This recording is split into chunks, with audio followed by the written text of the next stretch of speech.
what we want to kind of maybe talk about right now is various tactics that we use in fire suppression action. So the most common one is full suppression.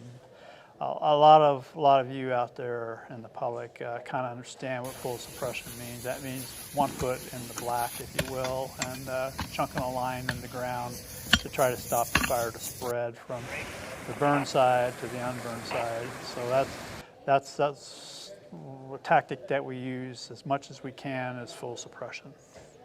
All right.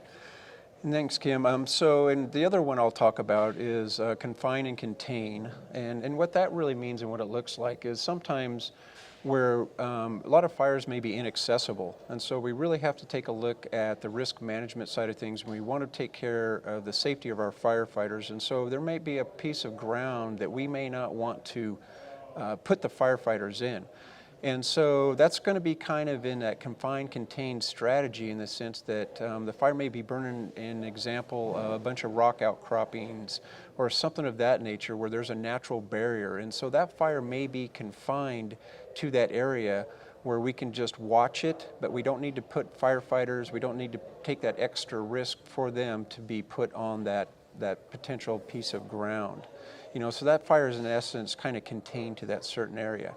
Now, when we talk about confine, that might mean where we might link some natural barriers with some handline or heavy equipment, and so we're confining an area to that fire that we're continually working, but it might not be right up against the fire's edge. It may be indirect, and so we're confining that certain fire's edge with the combination of those strategies and tactics that work with, like Kim was mentioning on the full suppression side, with the direct attack and indirect. And so that's kind of a confined strategy.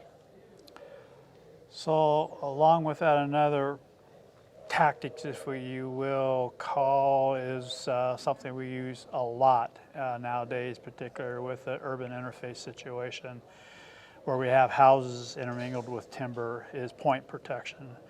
That could be a scenario where the fire is really, really large, and that could also mean that we have limited resources. So what we do in that case is actually go in and try to triage around structures or infrastructure as high value, and we actually try to triage those immediate areas, like reduce some of the fuel loading around those facilities, those infrastructure, and then set up hose lays, sprinkler systems, and that is sometimes ahead of the fire. We anticipate the fire might impinge upon those infrastructures, so we kind of go out there and do that before the fire gets there and triage those structures with that technique.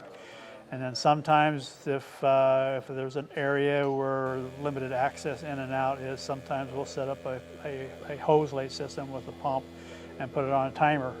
And if we don't want to put our firefighters in harm's way, sometimes we'll just set that whole system up and then trip the timer and leave, and timer will turn the pump on, if you will, and sprinkle the ground. We may also do that manually as well, but that's the whole idea of point protection. Right.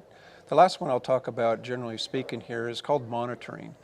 Monitoring can go many different ways, in the sense that there might be a piece of ground that is just too risky to put firefighters in. And so we're going to take a look at that, and we're just going to watch it. And so really that's what monitoring really is we're watching a piece of fire line that is just too risky to put firefighters in, or we can't get aircraft, because we still have to watch out for that risk exposure to our aviators, to our pilots and stuff. And so so monitoring is another tactic that we could potentially use on a given fire, on a piece of fire, along the fire's perimeter. And so those are kind of the four real basic tactics that in the wildland community of fighting wildland fire, that incident management team or that we use.